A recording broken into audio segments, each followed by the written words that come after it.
Shalom Godly Family yang dikasihi dan mengasihi Tuhan Yesus Kristus. Apapun keadaan saudara-saudara saat ini, doa kami, saudara-saudara tetap ada di dalam perlindungan tangan kasih Tuhan. Saudara, hari ini kita tetap beribadah secara online di rumah. Dan kami, para pelayan ibadah, juga beribadah dan melayani di rumah masing-masing. Oleh karena pandemik yang semakin hebat ini, saudara-saudara. Kiranya setiap kita tetap dapat mengarahkan hati kita untuk sungguh-sungguh dapat menyembah Tuhan kita. Seperti pemazmur, saudara-saudara, dia berkata di dalam Mazmur 27 ayat yang keempat. Satu hal telah kuminta kepada Tuhan, itulah yang kuingini. Diam di rumah Tuhan seumur hidupku, menyaksikan kemurahan Tuhan dan menikmati bait-Nya. Bersama-sama dengan pemazmur, saudara-saudara, mari kita datang dalam hadirat-Nya untuk menikmati segala kemurahan Tuhan. Dan dengan senap hati, mari kita menyembah, memuji nama Tuhan. Ibadah kita hari ini, kita mulai dengan satu pengakuan bahwa pertolongan kita datangnya dari Tuhan yang menciptakan langit dan bumi. Kiranya kasih karunia dari Allah Bapa dan Roh Kudus menyertai saudara. Mari kita menyembah Dia. Kita datang ke dalam hadirat-Nya yang kudus untuk menikmati kemurahan Tuhan. Ku menyembah dalam kudus hadirat-Mu, hampiri tata kasih karunia-Mu Bapa.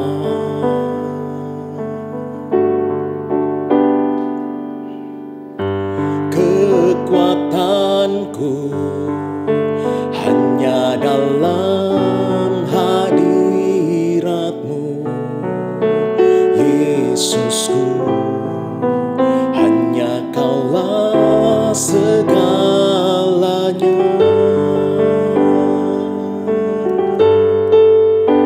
Ku yakin Kau hadir di sini.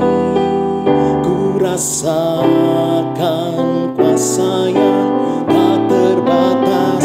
Ku yakin Kau nyata di sini. Kemenangan terjadi di sini.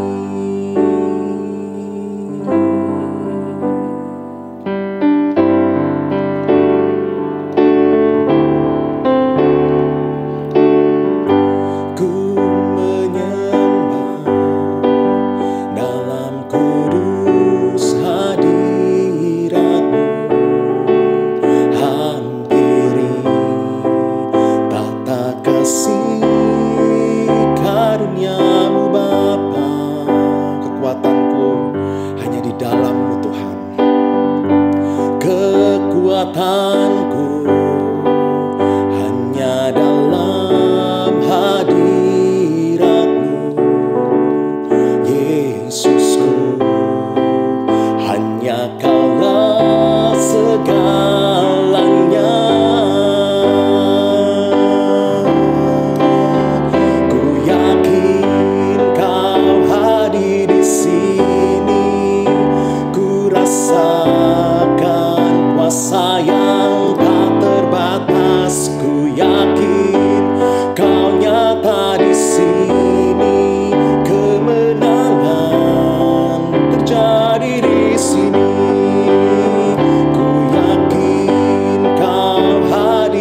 besar, kau besar.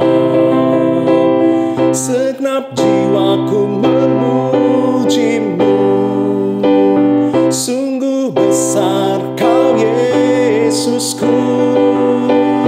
Segenap hatiku menyembahmu. Kau besar, kau besar, kau besar, kau besar. Ku yakin kau hadir di sini.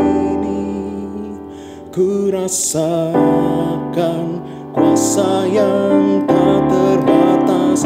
Ku yakin kau nyata di sini. Kemenangan terjadi di sini. Kesembuhan terjadi di sini. Kelepasan terjadi di sini.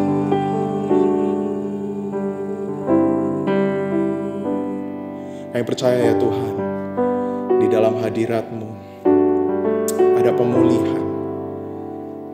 Di dalam hadirat-Mu ya Tuhan, kuasa-Mu nyata atas kami. Kami percaya ya Tuhan, Engkau hadir, Engkau nyata di dalam kehidupan kami. Oleh sebab itu kami pagi hari ini datang kepadamu ya Tuhan. Dan dengan segenap kerendahan hati kami ya Tuhan, kami datang dengan segala kelemahan, dengan segala keberdosaan kami. Dan kami pada pagi hari ini, kami merendahkan diri. Kami mau mengakui segala kesalahan kami. Ampuni atas segala dosa, kesalahan kami ini ya Tuhan. Kami masih seringkali menjauh dari Tuhan. Kami seringkali mengabaikan Engkau ya Tuhan. Kami seringkali tidak taat kepada Engkau ya Tuhan. Kami jauh dari kehendak-Mu. Kami hidup seturut kehendak kami sendiri. Ya Tuhan, ampuni kami ya Tuhan. Ampuni kami. Perbaharui kehidupan kami ya Tuhan. Dan biarlah kami boleh terus berjalan di dalam kasih karunia-Mu. Di dalam nama-Mu Yesus Kristus kami berdoa. Amin. Bapak Ibu Saudara-saudara, anugerah Tuhan sungguh melimpah bagi setiap kita yang sungguh-sungguh mengaku di hadapan Tuhan segala dosa dan kesalahannya. Tuhan mengasihi saudara-saudara. 2 Tesalonika 2 ayat 16 hingga 17 berkata demikian. Dan Ia, Tuhan kita Yesus Kristus dan Allah Bapa kita yang dalam kasih karunia-Nya telah mengasihi kita dan yang telah menganugerahkan penghiburan abadi dan pengharapan baik kepada kita. Kiranya menghibur dan menguatkan hatimu dalam pekerjaan dan perkataan yang baik. Puji nama Tuhan, saudara-saudara.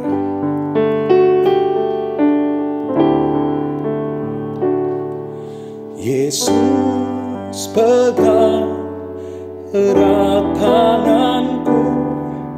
Ku tak dapat hidup di luar kasih-Mu. Bapa, jangan tinggalkan aku. Engkau alasan selama ku hidup.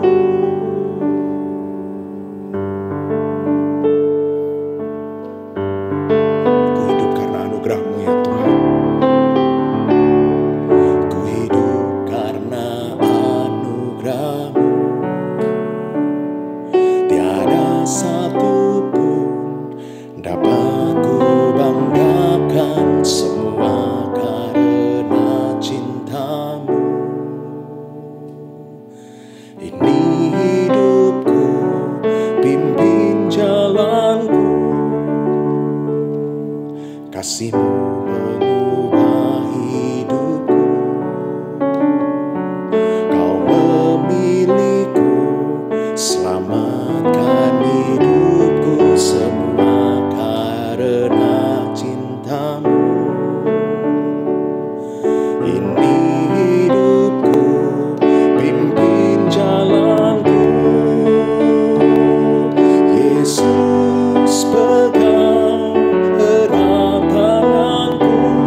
Shalom, jemaat dikasih oleh Tuhan. Hari ini kita akan bersama merenungkan sebuah tema, yaitu berkat tersembunyi dari penderitaan. Berkat tersembunyi dari penderitaan. Mari sebelum kita membaca dan merenungkan firman Tuhan, saya mengajak kita berdoa. Bapa kami dalam surga, kami mengucapkan syukur dan terima kasih. Dalam kehidupan kami hingga hari ini, kami boleh melihat dan kami boleh mensyukuri kasih dan pemeliharaan Bapa di dalam kehidupan kami. Dan secara khususnya dalam masa pandemi ini, kami boleh tetap melihat dan percaya bahwa Bapa memelihara, bahkan terus berkarya dalam setiap peristiwa hidup kami. Karena itulah kami ingin sekali lagi serahkan hidup kami dalam tangan kasih Tuhan, khususnya melalui firman yang sebentar akan kami baca renungkan. Tuhan ingatkan dan kuatkan kami kembali untuk boleh tetap hidup bersandar kepada Engkau dan mengalami berkat pemeliharaan-Mu. Firman-Mu hendak kami baca renungkan. Roh Kudus Tuhan tolong bantu kami untuk boleh memahami dan menghidupi. Demi Kristus Yesus kami mohon dan berdoa. Amin. Mari jemaat sekalian kita bersama membuka dan akan membaca Alkitab dari bagian Roma pasal yang kelima, ayat 3 hingga yang kelima. Roma pasalnya yang kelima, ayat yang ketiga hingga ayat yang kelima. Saya bacakan bagi kita semua. Roma pasalnya yang kelima, ayatnya yang ketiga hingga ayatnya yang kelima. Dan bukan hanya itu saja, kita malah bermegah juga dalam kesengsaraan kita. Karena kita tahu bahwa kesengsaraan itu menimbulkan ketekunan, dan ketekunan menimbulkan tahan uji, dan tahan uji menimbulkan pengharapan. Dan pengharapan tidak mengecewakan, karena kasih Allah telah dicurahkan di dalam hati kita oleh Roh Kudus yang telah dikaruniakan kepada kita. Sedemikian pembacaan firman Tuhan. Sungguh yang berbahagialah kita yang menyimpannya dalam hati, terlebih melakukan dalam hidup setiap hari. Saudara, ketika kita diperhadapkan dengan penderitaan, khususnya dalam masa pandemi ini, apa yang saudara pikirkan? Apa yang akan kita lakukan? Sikap apa yang akan kita tunjukkan? Kadang kita berpikir penderitaan selalu bersifat destruktif, selalu merusak, selalu menghancurkan. Dalam istilah yang lain disebutkan bahwa ini sebuah destructive suffering, sebuah penderitaan yang menghancurkan. Yang menarik, ada seorang tokoh bernama Paul Tournier. Ia seorang dokter, juga konselor dan penulis berkebangsaan Swiss. Ia menulis dalam bukunya yang berjudul Creative Suffering. Di dalam bukunya itu, dia menceritakan sebuah artikel yang menarik dengan judul Orphan Lead the World, atau para yatim piatu yang memimpin dunia. Nah, saudara, di dalam artikel itu dilaporkan hasil penelitian atau survei atas sekitar 300-an tokoh yang dinilai mempunyai dampak yang besar dalam sejarah dunia kita. Nah, melalui studi perbandingan yang mendalam, para peneliti menemukan adanya persamaan yang sangat menarik di antara tokoh-tokoh itu. Apanya yang sama? Persamaannya adalah bahwa mereka semua itu telah dibesarkan sebagai yatim piatu. Baik secara aktual, artinya memang tidak punya ayah dan ibu, secara lahiriah udah meninggal, tetapi juga secara emosional. Artinya mereka mempunyai ayah dan ibu masih hidup, tetapi tidak merasakan kehadirannya. Tidak merasakan bagaimana emosi mereka dekat dan hangat oleh karena perhatian ayah dan ibu. Tidak ada, mereka tidak merasakan itu. Artinya mereka mempunyai pengalaman yang buruk di masa kanak-kanak. Nah, tokoh-tokoh yang dimaksud di antaranya adalah Alexander Agung dari Yunani, ada Julius Caesar dari Roma, ada George Washington dari Amerika, Napoleon Bonaparte dari Spanyol, Ratu Victoria dari Inggris, Golda Meir dari Israel, Adolf Hitler yang sangat terkenal dari Jerman, di mana dia dibesarkan oleh ayah yang sangat keras. Maka tidak heran dia menjadi seorang yang begitu keras di dalam kehidupannya ketika dia dewasa. Ada juga tokoh-tokoh dari Rusia. Ada Lenin, ada Stalin, demikian juga dari Kuba, Fidel Castro. Nah, saudara, yang menarik, penulis buku ini, yaitu Tournier sendiri juga adalah seorang yatim piatu. Bahkan setelah kematian istrinya, ia berkata bahwa dia kembali merasakan seperti seorang yatim piatu di usia tuanya. Nah, tetapi kali ini, pengalaman duka itu justru direspon oleh Tournier secara aktif, secara kreatif. Sehingga penderitaan ini justru membawa perubahan yang besar di dalam diri Tournier. Baik itu dalam kepribadian dia, dalam sikap dan cara pandang terhadap kehidupannya. Itu mengalami perbedaan. Itu sebabnya kenapa Tournier menulis atau memberikan judul bukunya adalah Creative Suffering. Penderitaan yang justru disikapi secara kreatif. Karena memang respon aktif kreatif ini berdampak positif. Dan itu ditunjukkan oleh Tournier ketika dia menilai bahwa tadinya setiap peristiwa yang terjadi dalam hidup dia, entah itu keberhasilan, entah itu kegagalan, dia hanya mengalami itu sebagai sebuah peristiwa yang dia jalani, lalu dia lewati, dan tidak membawa arti apa-apa di dalam kehidupannya. Hanya sebagai sebuah kejadian, hanya sebagai sebuah peristiwa. Bukan sebuah proses yang membentuk dirinya. Karena itulah, di dalam tulisannya, dia memberikan sebuah kesimpulan yang penting dan menarik untuk kita pelajari. Dia katakan begini, jarang sekali kita ini menjadi tuan atas peristiwa-peristiwa yang terjadi di dalam kehidupan kita. Seringkali hal-hal yang tidak kita maui dan tidak kita sukai, itulah yang justru menguasai kita, menguasai hati dan pikiran kita. Kita hanya bisa menerimanya. Namun begitu dikatakan, bagaimana kita mensikapi dan merespon setiap peristiwa yang tidak kita pilih itu adalah tanggung jawab kita sepenuhnya.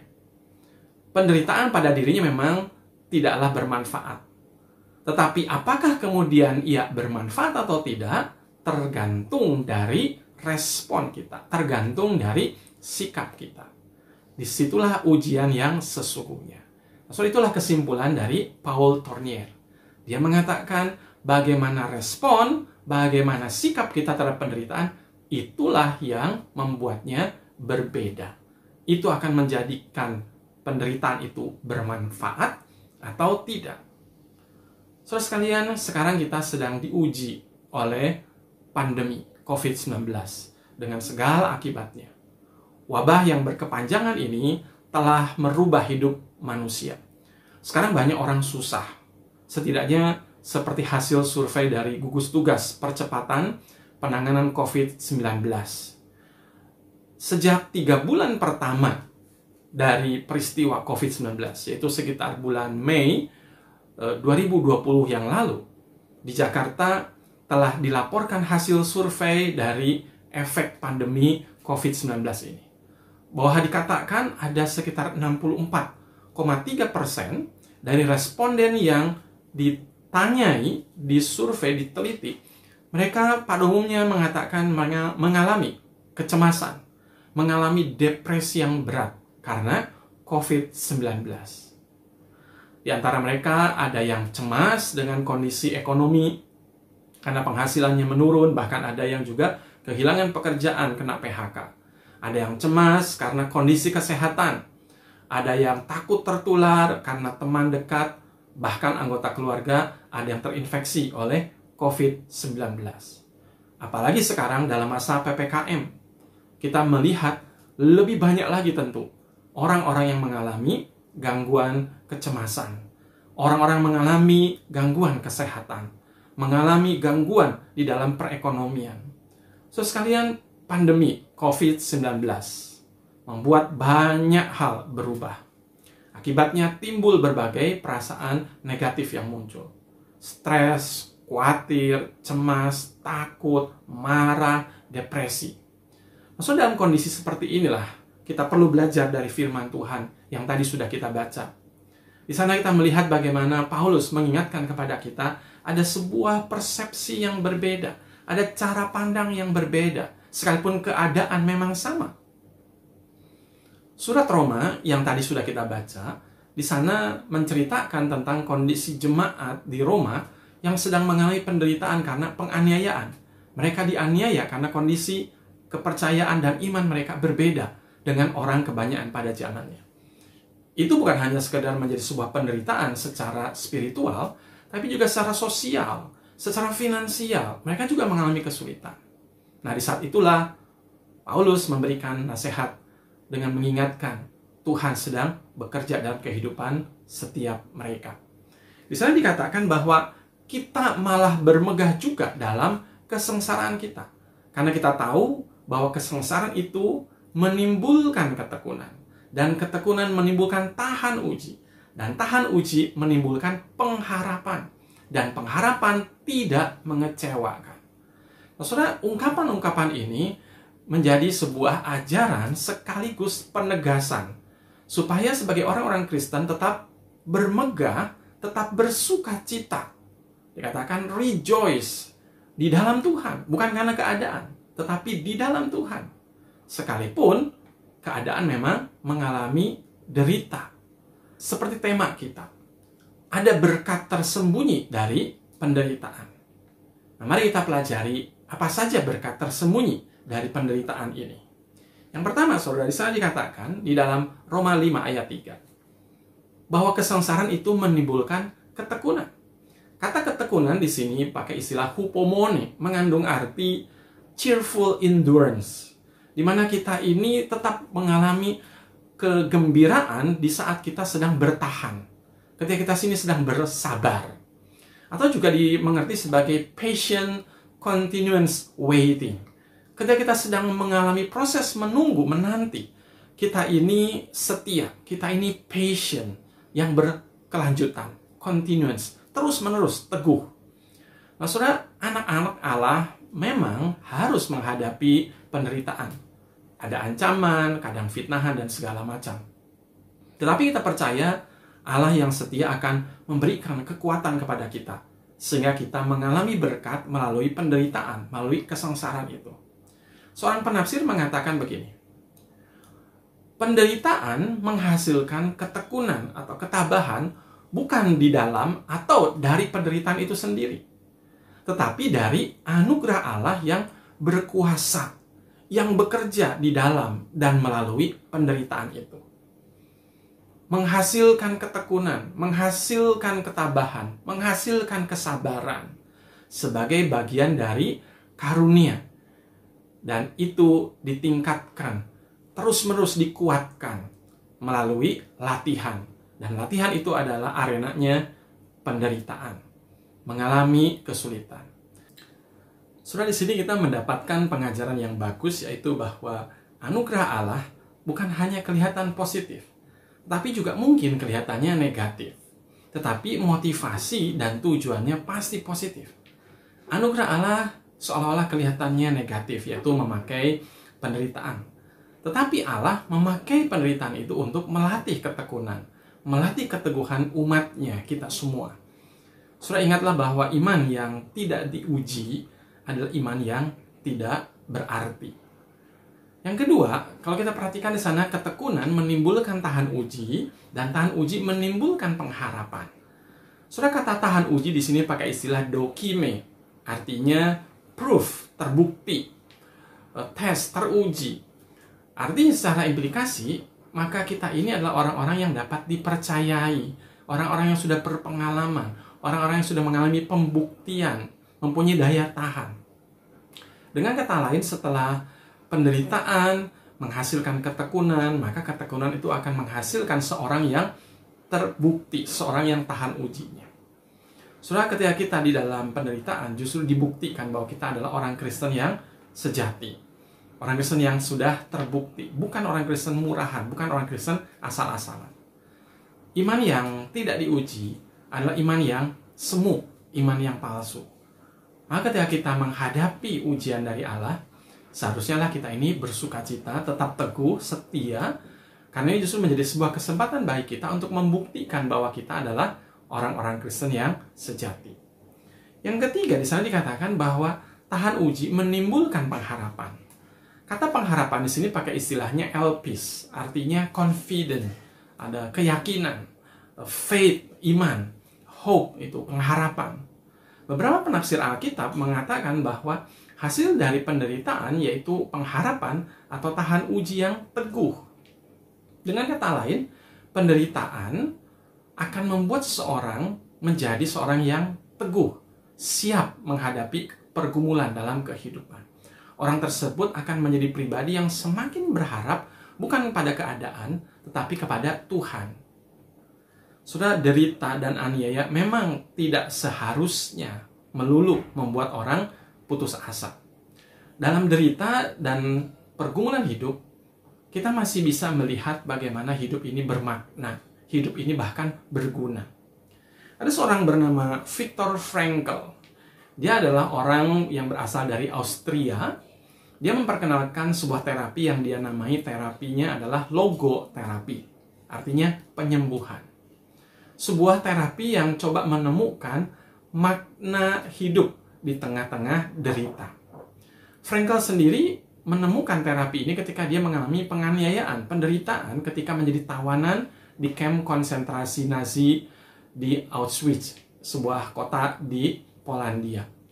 Waktu itu kegiatan rutin para tawanan atau tahanan di kamp konsentrasi Jerman ini adalah dipekerjakan secara paksa. Mereka misalnya harus memasang rel kereta api, bahkan mengubur mayat dari teman-teman yang tidak bertahan.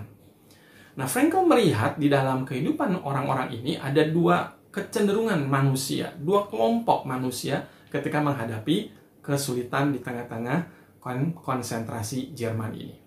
Kelompok pertama adalah orang-orang yang perilakunya serakah, beringas, mementingkan diri sendiri, bahkan kehilangan rasa tanggung jawab baik terhadap dirinya sendiri, apalagi terhadap orang lain. Mereka adalah orang-orang yang cenderung putus asa, bahkan beberapa bunuh diri ketika menghadapi penderitaan. Ada kelompok yang kedua yang menunjukkan bahwa mereka mempunyai hati nurani yang masih baik. Mereka adalah manusia-manusia yang unggul, yang masih berguna, yang masih bermanfaat bagi orang-orang di sekitar mereka. Sekalipun di puncak penderitaan, orang-orang ini masih dapat membagi makanan, masih membantu sesama tahanan, merawat yang sakit, berbagi kue yang terakhir, menghibur yang putus asa, bahkan mereka mendoakan sesama tahanan yang sedang menemui ajalnya. Nah, saudara, dalam kondisi yang semacam ini, Viktor Frankl menekankan di dalam terapinya bahwa kita perlu memiliki 3 hal. Pertama, milikilah hasrat untuk hidup bermakna. Miliki hasrat untuk hidup bermakna. Saudara, setiap hidup di dalam keadaan apapun tetap memiliki makna. Bahkan dalam penderitaan dan kesulitan sekalipun. Contohnya misalnya dalam Alkitab seorang yang bernama Naomi. Ketika dia pergi bersama dengan suami dan ketiga putranya ke negara yang lain untuk menghindari kelaparan di Kanaan. Apa yang terjadi? Dia mengalami musibah yang luar biasa. Suami dan anak-anaknya mati. Hanya tinggal dia bersama dengan para menantu. Ketika dia pulang ke kampung halaman dan teman-temannya memanggil dia, Naomi. Naomi mengatakan, jangan panggil lagi aku Naomi si manis. Panggil aku Mara, artinya si pahit. Tapi saudara, justru disitulah kita melihat bagaimana seorang Ruth, menantu Naomi, dipakai oleh Tuhan untuk menemukan hidup yang bermakna. Ketika Ruth akhirnya membangun kehidupan dan masa depan, dari situlah kita kenal lahirnya keluarga Daud, keluarga Yesus Kristus. Saudara, apabila makna hidup berhasil kita temukan, hidup jadi berarti. Dan rasa bahagia akan menyertai. Kita akan terhindar dari rasa putus asa. Kita akan menjadi orang-orang yang berani menghadapi tantangan kehidupan. Kedua, Viktor Frankl katakan bahwa kreativitas Allah adalah sumber yang tidak terbatas untuk setiap orang menemukan makna hidupnya. Saudara, kreativitas Allah dan kekhasan seseorang tidak dapat digantikan oleh siapapun.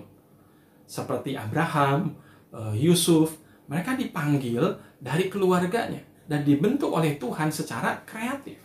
Sekalipun memang mengalami derita dan aniaya, tapi justru muncullah sebuah kehidupan yang bermakna dan berguna bagi anak keturunannya. Yang ketiga, Viktor Frankl katakan, ketika manusia tidak mungkin mengubah keadaan yang tragis, manusia masih dapat mengubah sikap dirinya terhadap keadaan yang tragis itu. Itulah yang dilakukan oleh Stefanus di dalam Kisah Para Rasul. Ketika maut segera menjemput dengan dilempari bebatuan oleh orang-orang Yahudi di sekitarnya, Stefanus justru menyampaikan sebuah kesaksian iman. Bapa, ampuni mereka, karena mereka tidak tahu apa yang mereka perbuat. Saudara, ini menjadi sebuah kondisi di mana ketika manusia memang seringkali tidak dapat mengendalikan apa yang menimpa dirinya. Tetapi seorang Stefanus dapat mengontrol dirinya di dalam bersikap. Dia memberikan pengampunan, dia memberikan kesaksian tentang hidup yang berguna. Saudara, keyakinan terhadap pengharapan di dalam Tuhan memungkinkan kita manusia untuk tidak putus asa. Memungkinkan kita manusia untuk terus menjadikan hidupnya berarti. Baik bagi diri kita sendiri, bagi keluarga kita, bagi sesama, bagi ciptaan yang lain. Saudara, ada seorang tokoh bernama Nick Vujicic. Dia adalah seorang yang lahir pada tahun 1982. Orang tuanya keturunan Serbia sangat terkejut ketika melihat bayi mereka ini lahir dalam keadaan yang tidak memiliki kaki, tidak ada tangan. Menurut dokter, Nick ini mengalami sebuah penyakit yang sangat-sangat langka yang disebut dengan tetra amelia. Awalnya orang tua Nick ini sangat bingung dan sempat bertanya-tanya kenapa hal ini terjadi kepada Nick, anak mereka. Bahkan kemudian mereka juga menyalahkan diri mereka sendiri. Namun kemudian ketika mereka melihat Nick ini tetap tumbuh dengan sehat, kuat, bahkan ceria, seperti anak-anak yang lainnya, mereka mulai bisa menerima kenyataan. Nick kecil ini tampan, matanya sangat indah dan menggemaskan. Dari situlah mulai ayahnya melatih Nick. Pertama untuk berdiri, menggunakan kedua telapak kaki yang begitu kecil yang ada di ujung pinggulnya. Ayahnya juga mengajar Nick untuk berenang pada umur 1,5 tahun. Lalu pada umur 6 tahun, Nick belajar menggunakan jari-jari kakinya yang begitu kecil untuk menulis, untuk mengambil barang, bahkan untuk mengetik. Hal itu dilakukan supaya Nick ini menjadi anak yang mandiri, kuat mentalnya. Maka kemudian Nick disekolahkan juga di sekolah biasa. Tapi kemudian Nick mulai menyadari keadaan dirinya yang sangat berbeda dibandingkan teman-teman sebayanya. Nick mengalami penolakan, Nick diejek, Nick digertak, dibentak oleh teman-temannya. Disitulah Nick merasa sangat sedih dan dia mulai putus asa. Pada usia 8 tahun, Nick sempat ingin bunuh diri. Namun saudara, disitulah kasih sayang, dukungan dari orang tua sangat penting.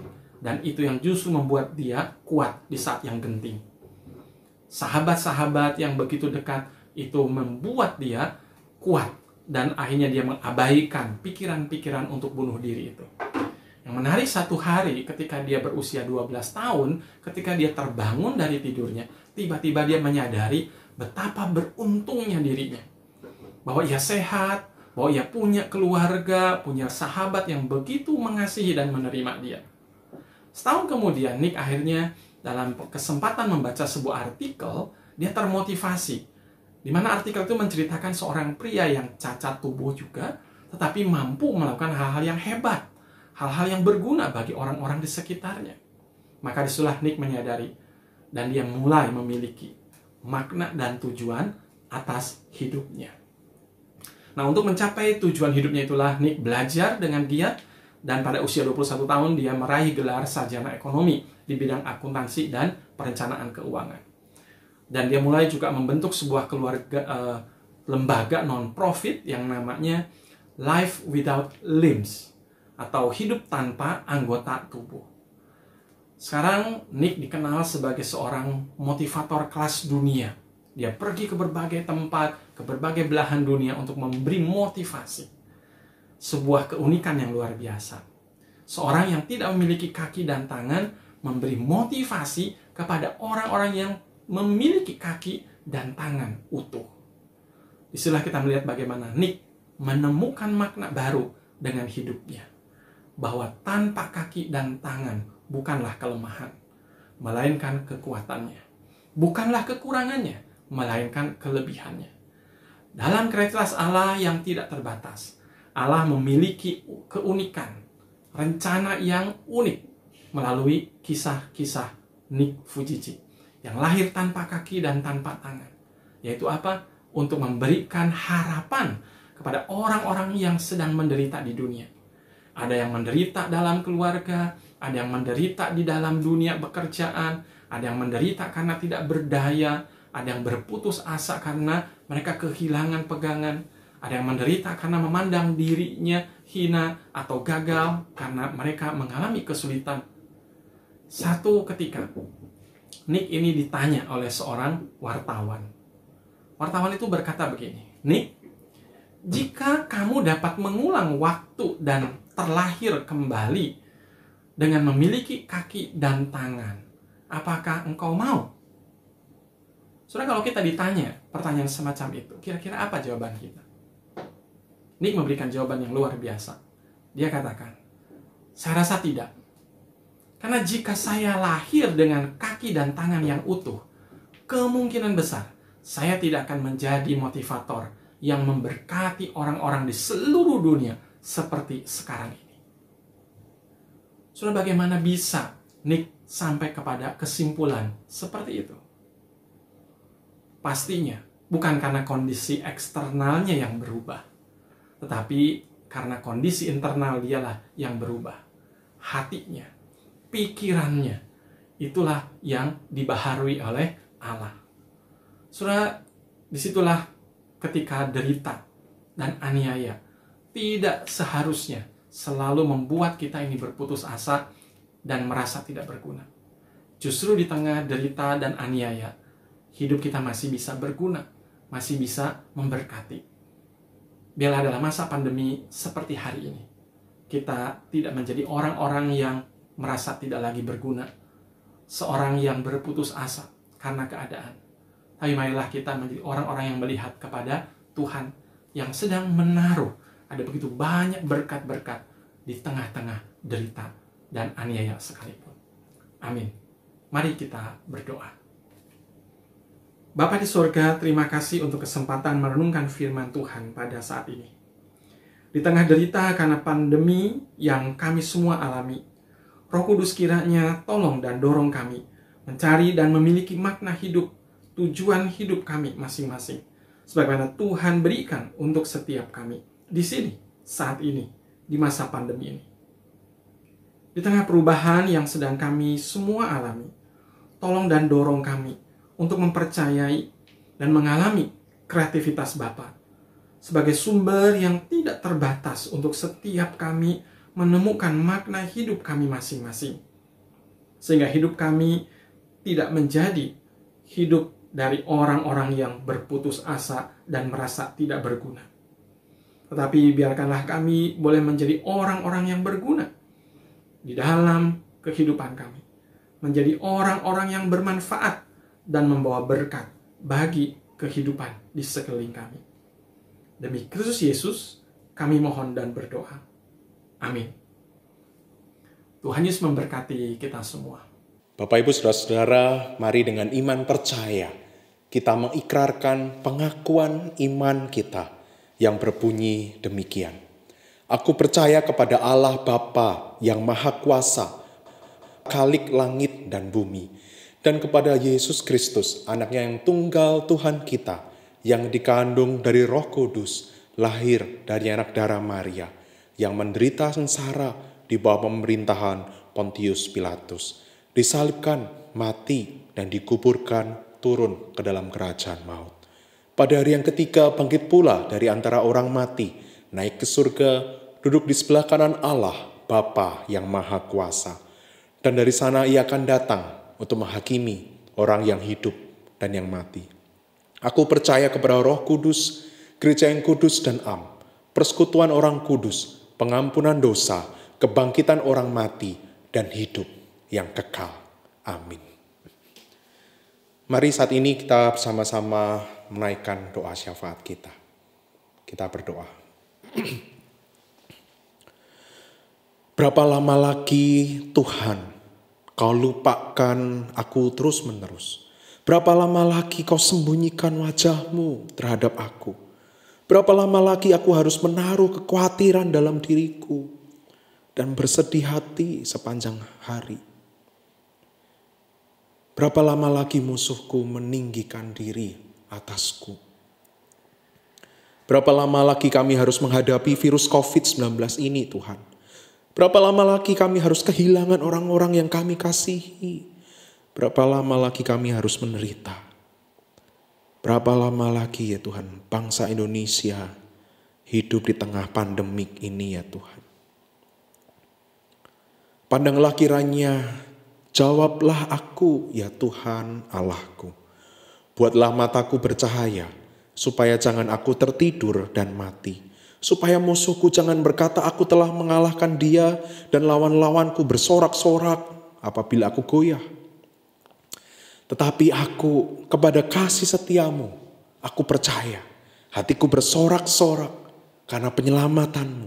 Aku mau bernyanyi untuk Tuhan, karena Ia telah berbuat baik kepadaku. Amin. Bapak Ibu Saudara-saudara, kita bersyukur mempunyai Yesus Kristus, Tuhan yang sudah menebus hidup kita. Sehingga kita boleh melewati kehidupan kita ini, melewati segala pencobaan, melewati segala penderitaan bersama-sama dengan Tuhan.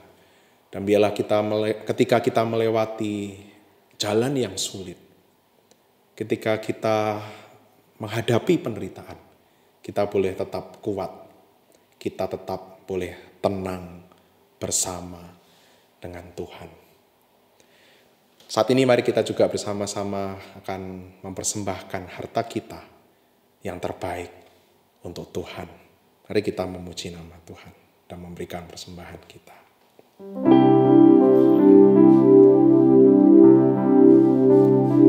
Tenanglah kini hatiku, Tuhan memimpin langkahku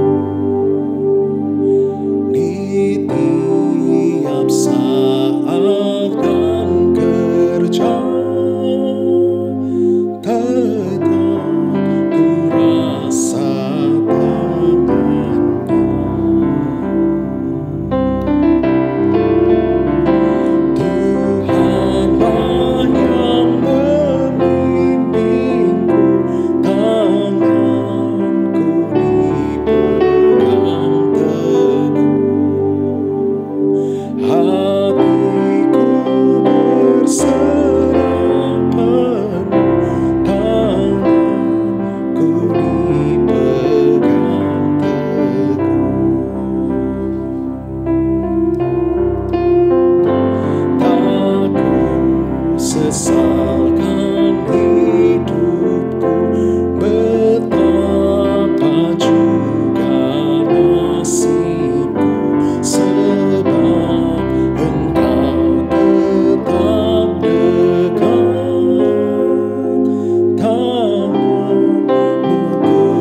Kami bersyukur ya Tuhan mempunyai Engkau Tuhan yang terus setia menuntun kehidupan kami. Apapun yang terjadi dalam kehidupan kami, Engkau hadir dan menuntun langkah hidup kami. Sehingga kami beroleh ketenangan. Hari ini kami mempersembahkan harta kami ya Tuhan, yang terbaik untuk Engkau ya Tuhan. Biarlah apa yang kami persembahkan ini sungguh-sungguh berkenan kepada Engkau ya Tuhan. Terima kasih Tuhan Yesus Kristus. Di dalam nama-Mu Yesus kami berdoa. Amin. Puji Allah Bapa Putra, puji Allah Roh Kudus, ketiganya yang Esa. Pohon selamat sumber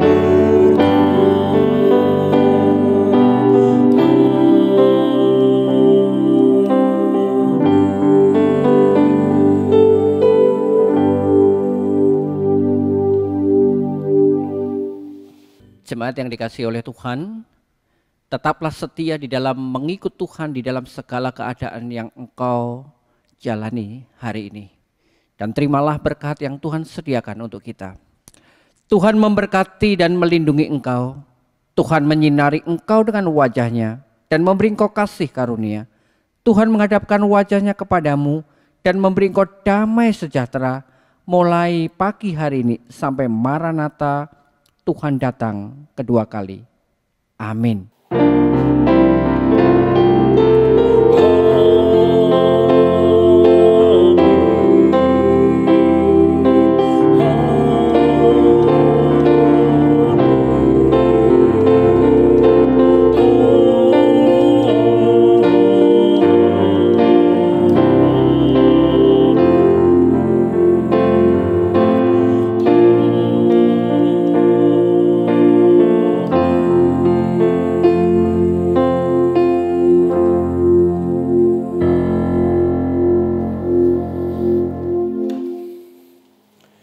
Bapak Ibu Saudara-saudara, ibadah kita hari ini telah selesai.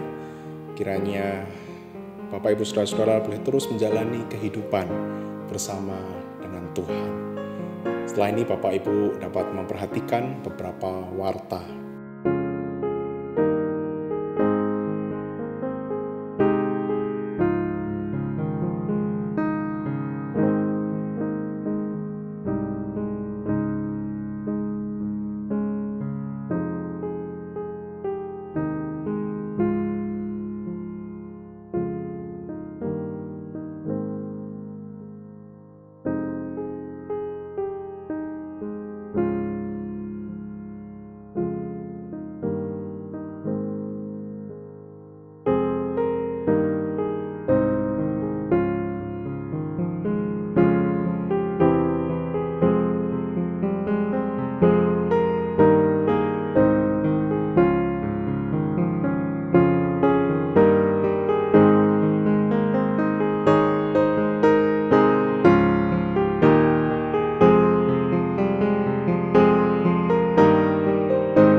Thank you.